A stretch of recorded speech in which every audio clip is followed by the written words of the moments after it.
Welcome to Part 3 of the Iowa State University Writing and Media Center's webinar on integrating source material. This workshop will teach you how to use source material in your writing ethically and effectively while avoiding plagiarism. The first two videos introduced strategies for paraphrasing and summarizing. This video, Part 3, will show you how to integrate quotations into your writing. You probably already know that quoting from a source involves placing the author's exact words within quotation marks. But do you know how to effectively integrate a quotation into your writing? It isn't enough to simply quote. To use source material ethically and effectively, you need to explain how the author's words relate to your own ideas. Here's a short checklist to help you effectively integrate quotations. We'll be returning to this list as we look at examples and practice. You'll need to use a signal phrase to credit the source, place the words from the source within quotation marks, connect the quote to your own sentence with attention to grammar, and use a parenthetical citation. Here's the passage from our source again. Suppose we wanted to quote the sentence highlighted in yellow. If you're feeling brave and confident, you might want to pause the video right now and go ahead and try it for yourself. You can review your own integrated quotation as we review an example. All right, let's look at a good sample integrated quote together. Stone writes, "Now to say that the natural environment should have rights is not to say anything as silly as that no one should be allowed to cut down a tree." We should use a signal phrase to credit the source. This can be something as simple as Stone writes, as in this example. Place the words from the source within quotation marks. They must be exactly the same words as they are here. Connect the quote to your own sentence with attention to grammar. Notice that in this example, the quotation is connected to the rest of the sentence in a way that grammatically makes sense. In this case, the sentence begins with a signal phrase, followed by a comma, then continues with the quotation. The parenthetical citation comes at the end of the sentence, but before final punctuation. So this example meets all four criteria for an effectively and ethically integrated quote. We just looked at an example of a full sentence quoted from the source and integrated into a researcher's sentence. But you don't have to quote a complete sentence to quote effectively. If you're paying attention to sentence structure, you can integrate important words or phrases from your source into your own sentences. Only quote as much as you need to quote to make your point. Here's our source passage again. Suppose you want to quote only the highlighted words here. Here's another way you can incorporate a quote into your sentence. Let's take a closer look.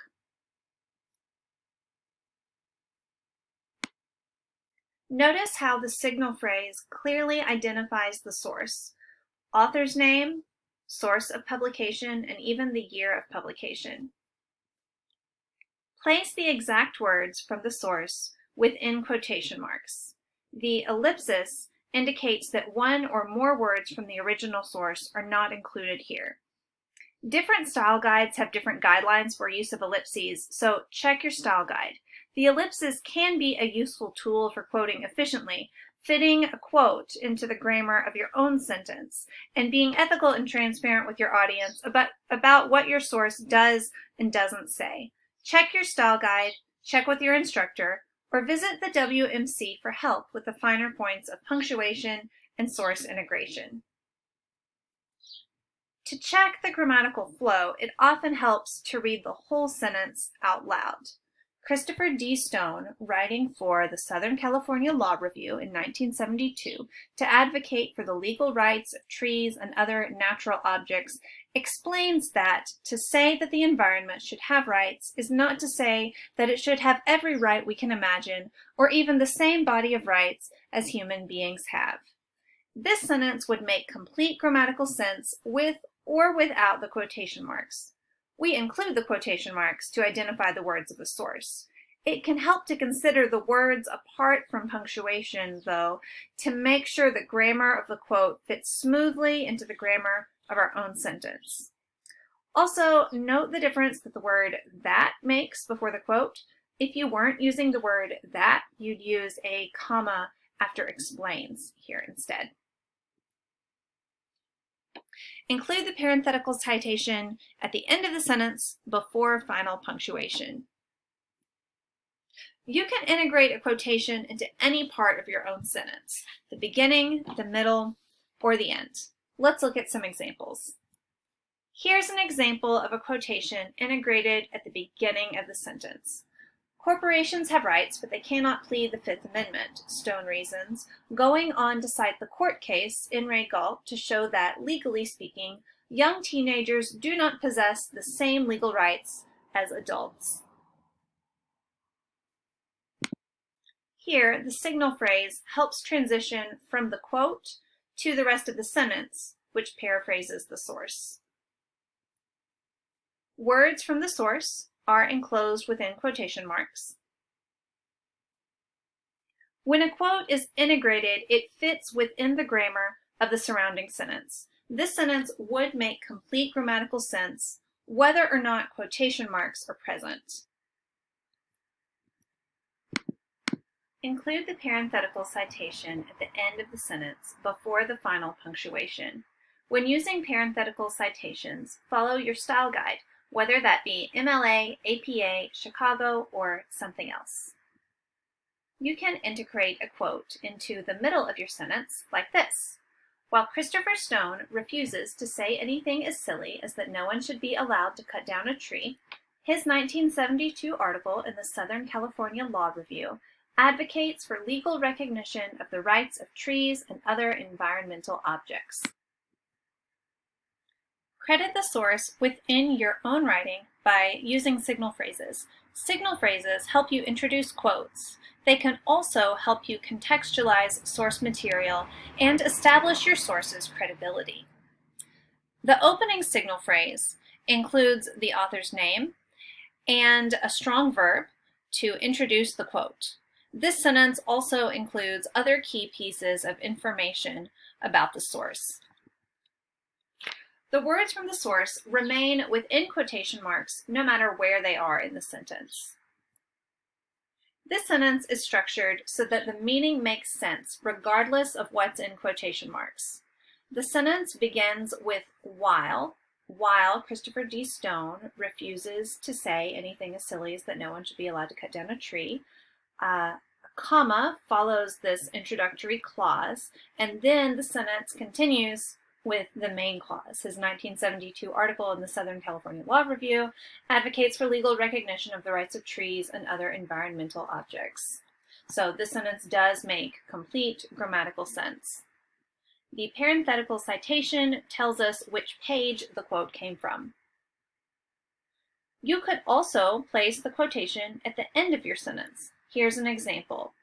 Aware that his ideas could be taken to impractical extremes, Stone clarifies that to say that the natural environment should have rights is not to say anything as silly as that no one should be allowed to cut down a tree. This signal phrase includes the author's last name, a strong verb, and the word that to transition to the quotation. Of course, the words from the source remain within quotation marks. Remember, your sentence should make good grammatical sense regardless of quoted language. If you're a fluent English speaker, it's often helpful to read it out loud because you can hear whether or not the sentence reads smoothly.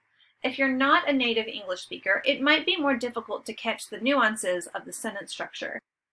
That's where we at the Writing and Media Center can help. We would love to work with you on sentence structure or anything else in your writing if you'd ever like to make an appointment. In MLA format, the parenthetical citation always goes at the end of the sentence. We've looked at several examples of how to integrate quotes. This is a complex skill, so let's also look at some examples of what not to do.